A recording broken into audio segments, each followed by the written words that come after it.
पौराणिक कथाओं के अनुसार किसी गांव में एक राजा रहते थे। राजा के पास 2 लड़के और 2 लड़कियां थीं। इस कहानी में हम लड़कों का नाम नहीं लेने वाले हैं, क्योंकि ये कहानी दोनों लड़कियों पर आधारित है। राजा के बड़ी लड़की का नाम पूर्णिमा था और छोटी लड़की का नाम अमावस्या था। बेचारी पूर्णिमा घर का सारा काम करती, भगवान का पूजा पाठ करती और गौ माता की सेवा करती थी। लेकिन उसकी छोटी बहन अमावस्या ना तो घर का काम करती, न तो भगवान का पूजा पाठ करती और ना ही गौ माता की सेवा करती।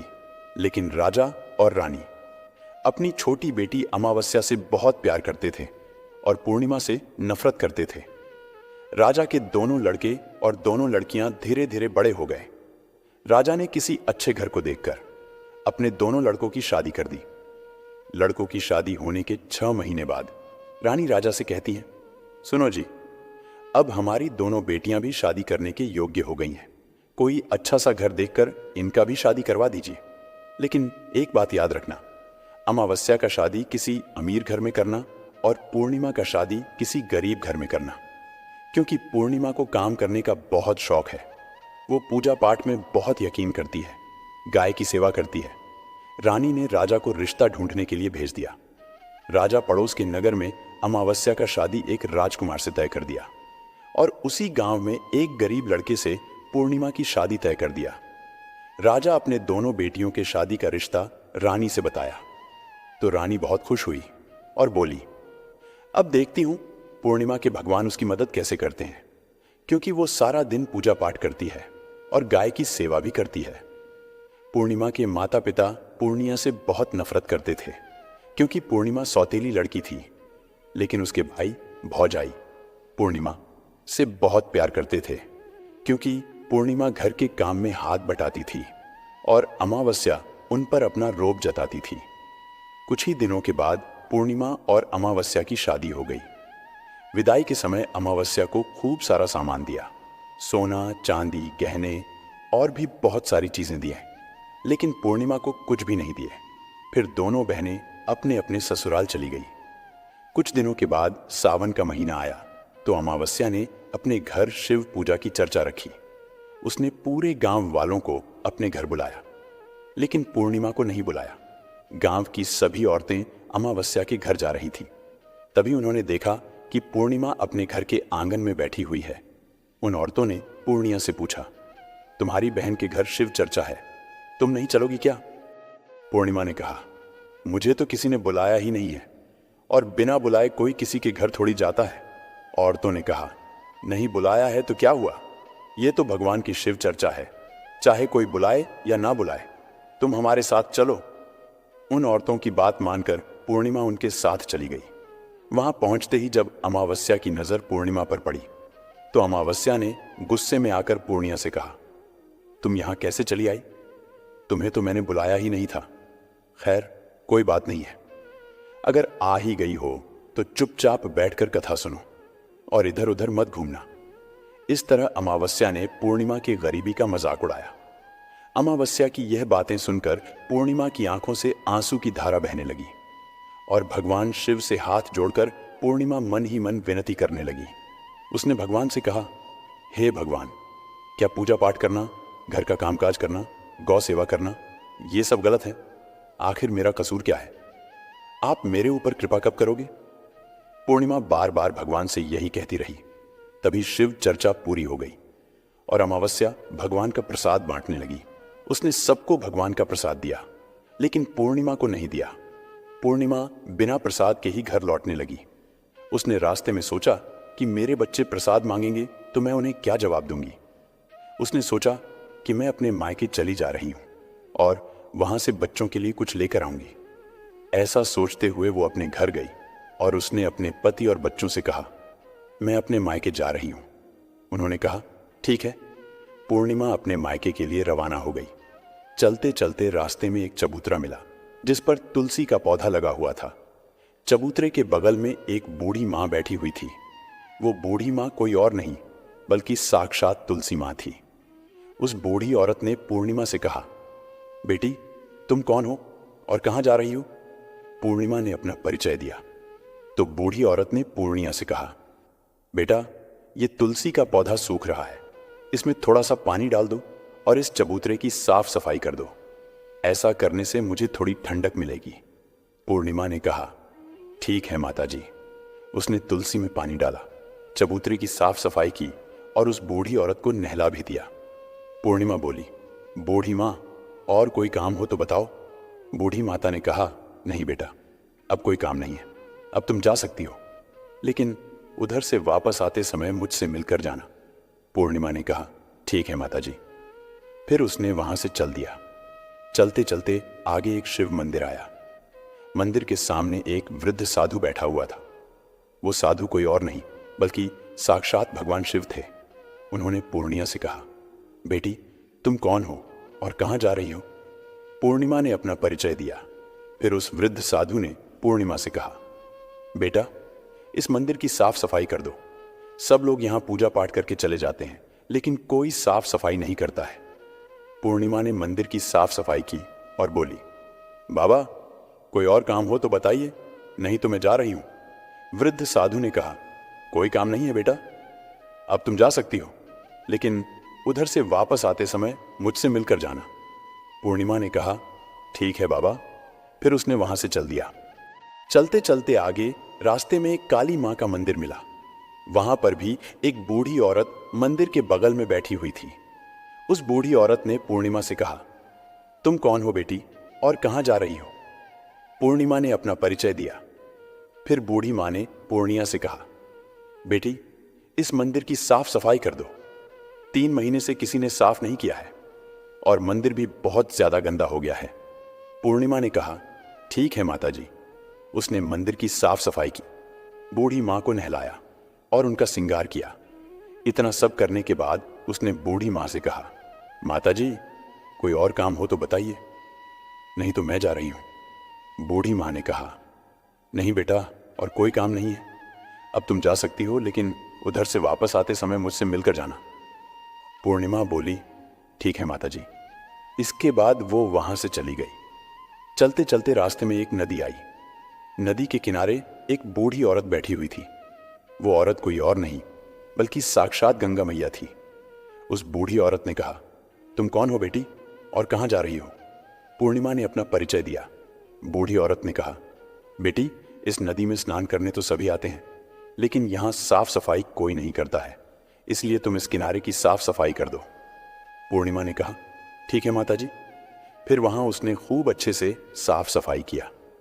बूढ़ी औरत प्रसन्न होकर बोली, बेटा, अब तुम जाओ, लेकिन उधर से आते समय मुझसे मिलकर जाना। इसके बाद पूर्णिमा ने नदी पार करने के लिए जिस नाव पर बैठी, वो नाव फूलों से सजा हुआ था। पूर्णिमा ने नाव पर बैठकर नदी के दूसरे तरफ उतर गई और चलते चलते वो अपने भाई भौजाई के घर पहुंच गई। उन्होंने पूर्णिमा का बहुत खातिरदारी किया और खूब सारी बातें किए। फिर खाना पीना खाकर सब लोग सो गए। सुबह पूर्णिमा ने अपने ससुराल जाने के लिए कहा तो उसकी भाभियों ने उसे एक लाल साड़ी दी और एक थैले में बच्चों के लिए कपड़े और खाने पीने के सामान रख दिए। और सभी लोगों ने कहा, तुम बहुत दिनों बाद आती हो, थोड़ा जल्दी जल्दी आया करो। पूर्णिमा ने कहा, ठीक है। थैला उठाकर पूर्णिमा वहां से रवाना हुई और नदी के किनारे पर पहुंच गई। नाव में बैठकर नदी के दूसरे किनारे पर उतर गई। वहां पर उतरने के बाद पूर्णिमा को वही बूढ़ी मां मिली जो साक्षात गंगा मैया थी। उस बूढ़ी मां ने कहा, आ गई हो बेटी? पूर्णिमा ने कहा, हाँ माताजी, मैं आ गई हूं। बूढ़ी मां ने पूर्णिमा को एक थैला दिया और कहा, इसे तुम अपने घर जाकर खोलना। पूर्णिमा ने कहा, ठीक है माताजी। अब पूर्णिमा के पास 2 थैले हो गए। वो थैलों को लेकर वहां से रवाना हुई। आगे गई तो वहीं काली मंदिर मिला। काली मां बूढ़ी मां के रूप में बैठी हुई थी। उसने पूर्णिमा से कहा, आ गई हो बेटी? पूर्णिमा ने कहा, हाँ माताजी, मैं आ गई हूं। काली मां ने भी एक थैला दिया और कहा, इसे घर ले जाकर खोलना। पूर्णिमा ने कहा, ठीक है माताजी। अब पूर्णिमा के पास 3 थैले हो गए। पूर्णिमा ने एक थैला सर पर लिया और एक एक थैला हाथ में लटकाया और वहां से रवाना हुई। थोड़ा और आगे गई तो भगवान शिव का मंदिर आया। वहां पर भगवान शिव वृद्ध साधु के रूप में बैठे हुए थे। उन्होंने कहा, बेटी, आ गई हो? पूर्णिमा ने कहा, हाँ बाबा, मैं आ गई हूं। उस वृद्ध साधु ने भी पूर्णिमा को एक थैला दिया और कहा कि इसे अपने घर ले जाकर खोलना। पूर्णिमा ने कहा, ठीक है बाबा। पूर्णिमा के पास 4 थैले हो गए। अब भला वो अकेले 4 थैले को कैसे ले जा सकती थी? इसलिए उसने पुरानी साड़ी निकली और उन 4 थैलों को साड़ी में इकट्ठा बांध लिया और वहां से रवाना हुई। थोड़ा और आगे गई तो तुलसी मां मिली, जो बूढ़ी औरत के रूप में बैठी हुई थी। उसने पूर्णिमा से कहा, आ गई हो बेटी? पूर्णिमा ने कहा, हाँ माता जी, मैं आ गई हूं। तुलसी मां ने भी पूर्णिमा को एक थैला दिया और कहा कि इसे अपने घर ले जाकर ही खोलना। पूर्णिमा ने कहा, ठीक है माता जी। अब पूर्णिमा के पास पूरे 5 थैले हो गए। पूर्णिमा वहां से रवाना हुई और सीधे अपने घर पहुंच गई। पूर्णिमा ने थैलों को नीचे रखा और सबसे पहले अपने मायके का थैला खोलकर देखने लगी तो उसमें बच्चों के लिए अच्छे अच्छे कपड़े और खाने पीने की चीजें रखी हुई थी। खाने पीने की चीजें देखकर बच्चे बहुत खुश हुए। फिर पूर्णिमा ने दूसरा थैला खोला जो उसे गंगा मैया ने दिया था। उसमें सोना चांदी भरा हुआ था। पूर्णिमा ने तीसरा थैला खोला जो उसे काली मां ने दिया था। उसमें 16 श्रृंगार का सामान भरा हुआ था। पूर्णिमा ने चौथा थैला खोला जो उसे भगवान शिव ने दिया था। उसमें धन दौलत, पैसे, हीरे मोती और बहुत सी चीजें रखी हुई थी। पूर्णिमा ने 5वां थैला खोला जो उसे तुलसी मां ने दिया था। उसमें दाल, चावल और 7 प्रकार का अन्न भरा हुआ था। पूर्णिमा के घर में किसी भी चीज की कमी नहीं रही। अब पूर्णिमा और उसका परिवार खुशी खुशी जीवन व्यतीत करने लगे।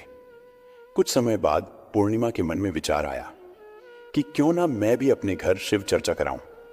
फिर उसने शिव चर्चा का कार्यक्रम आरंभ किया। पूर्णिमा ने गांव से सभी को बुलाया और अपने बहन के घर भी गई उसे आमंत्रित करने के लिए। फिर अमावस्या ने अपनी बहन के घर शिव चर्चा में आई तो उसने देखा कि पूर्णिमा के घर में किसी भी चीज की कोई कमी नहीं है। इतना धन दौलत देखकर अमावस्या आश्चर्यचकित हो गई और वो पूर्णिमा से पूछने लगी। उसने कहा, पूर्णिमा, तुम्हारे घर में इतनी धन दौलत कहां से आ गई? पूर्णिमा ने कहा, देखो बहन, तुमने अपने घर शिव चर्चा कराई और मुझे बुलाया भी नहीं। मैं तुम्हारे घर बिना बुलाए ही गई थी, लेकिन तुमने मुझे भगवान का प्रसाद भी नहीं दिया और तुमने मेरी गरीबी का मजाक उड़ाया। उसके बाद मैं अपने घर वापस आ रही थी तो रास्ते में एक विचार आया कि घर पर बच्चे जब प्रसाद मांगेंगे तो मैं उन्हें क्या जवाब दूंगी। यही सब सोचकर मैं अपने मायके चली गई। फिर जो कुछ भी घटना हुई थी वो सब अमावस्या को बता दी। तब अमावस्या ने पूर्णिया से कहा कि बहन, तुम भी मुझे प्रसाद मत देना और मुझे भला बुरा कहो। लेकिन पूर्णिमा ने कहा कि ये तो भगवान का प्रसाद है, मैं तो सबको दूंगी और तुम्हें भी दूंगी। फिर भी अमावस्या ने प्रसाद नहीं लिया और वो सीधे अपने घर चली गई। घर जाकर उसने अपने बच्चों से बोली, मैं मायके जा रही हूं। इतना कहकर वो वहां से रवाना हो गई। चलते चलते रास्ते में वहीं तुलसी मां मिली, जो चबूतरे पर बूढ़ी मां का रूप धारण किए बैठी थी। उस बूढ़ी मां ने अमावस्या से कहा, बेटी, तुम कौन हो और कहां जा रही हो? ये तुलसी का पौधा सूख रहा है, इसमें थोड़ा पानी डाल दो और इस चबूतरे की साफ सफाई कर दो। इस पर अमावस्या ने कहा, ऐ बुढ़िया, तुझे दिखाई नहीं दे रहा है मैं कितनी महंगी साड़ी पहनी हूं? मेरी साड़ी गंदी हो जाएगी। ऐसा कहकर वो आगे चली गई। चलते चलते आगे रास्ते में भगवान शिव का मंदिर मिला। भगवान शिव से भी उसने ऐसा ही कहा। उसके बाद आगे गई तो काली मां का मंदिर मिला। काली मां से भी उन्होंने ऐसा ही कहा। फिर आगे गई तो गंगा मैया मिली। गंगा मैया से भी उसने यही बात कही। फिर वो नदी पार करने के लिए नाव में बैठने गई तो नाव में फूलों की जगह कांटे थे और उसके शरीर में चुभने लगे। उसने किसी तरह नदी पार किया। फिर चलते चलते वो अपने मायके पहुंच गई। वहां पहुंचने के बाद जब भौजाइयों ने देखा तो वो लोग आपस में बात करने लगी कि ये कहां से आ गई। पूर्णिमा तो घर के कामकाज में हाथ बटाती है, ये तो कुछ भी नहीं करती है। अमावस्या ने किसी तरह रात बिताई और सुबह होते ही उसने वापस लौटने की तैयारी बना ली। तैयार होने के बाद वो अपने भाभी के पास गई और बोली, भाभी, मैं अपने ससुराल जा रही हूं। तो भाभियों ने कहा, मुझसे क्या पूछ रही हो? तुमको जहां जाना है जाओ।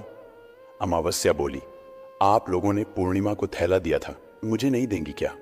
भाभियों ने कहा, तुम अपने घर जाओ, थैला तुम्हारे घर पहुंच जाएगा। फिर उसने वहां से चल दिया। चलते चलते उसने नदी के किनारे पहुंची और नाव में बैठकर नदी के दूसरे किनारे पर उतर गई, जहां पर गंगा मैया बूढ़ी मां का रूप धारण करके बैठी हुई थी। बूढ़ी मां ने कहा, आ गई हो बेटी? तो उसने कहा, हाँ बूढ़ी मां, मैं आ गई हूं। अमावस्या ने कहा, आपने पूर्णिमा को एक थैला दिया था और मुझे नहीं दोगी क्या? बूढ़ी मां ने कहा, तुम अपने घर जाओ, थैला तुम्हारे घर पहुंच जाएगा। फिर काली मां ने भी ऐसा ही कहा। उसके बाद भगवान शिव ने भी ऐसा ही कहा और लास्ट में तुलसी माता ने भी यही बात कही। इसके बाद वो अपने घर पहुंची। घर पहुंचते ही उसने देखा आंगन में 5 थैले रखे हुए थे। अमावस्या ने अपने मन में सोचा कि अब तो मैं पूर्णिमा से कई गुना अमीर हो जाऊंगी। उसने जल्दी जल्दी सभी थैलों को खोला और देखा किसी में मिट्टी था, किसी में पत्थर था, किसी में कंकड़ था, तो किसी में कोयला था और लास्ट वाले में सांप बिच्छू था। ये सब देखकर उसने अपना सर पटक कर कहने लगी, हे भगवान, मुझे मायके में भी कुछ नहीं मिला और इन थैलों में भी कुछ नहीं मिला। फिर रोते रोते वो अपने बड़ी बहन पूर्णिमा के घर गई। वहां पहुंचकर उसने बोली, पूर्णिमा बहन, तुमको तो बहुत सारा सामान मिला था, लेकिन मुझको तो कुछ भी नहीं मिला। आखिर क्यों? पूर्णिमा ने कहा, जब मैं मायके जाती हूं तो अपनी भौजाइयों के साथ मिलकर काम करती हूं और तुम उनका इज्जत नहीं करती हो, कभी उनके काम में हाथ नहीं बटाती हो, इसलिए उन्होंने तुमको कुछ नहीं दिया और तुमने गंगा मैया को ठुकरा दिया, काली मां को भी ठुकरा दिया, भगवान शिव को भी ठुकरा दिया, तुलसी माता को भी ठुकरा दिया, इसलिए उन्होंने भी तुम्हें कुछ नहीं दिया। अमावस्या बोली, बहन मुझे माफ कर दो, मैं सदा तुम पर अत्याचार करते आई हूं।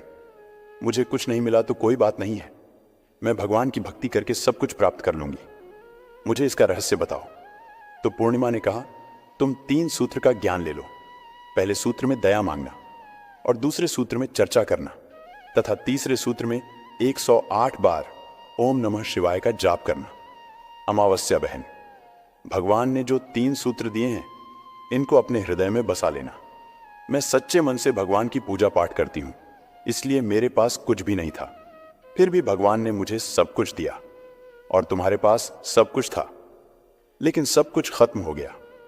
फिर अमावस्या अपने घर गई और भगवान की पूजा पाठ करने लगी, भगवान शिव से माफी मांगने लगी, गौ माता का सेवा करने लगी और दूसरों की मदद करने लगी। इसी प्रकार अमावस्या का भी जीवन खुशियों से भर गया।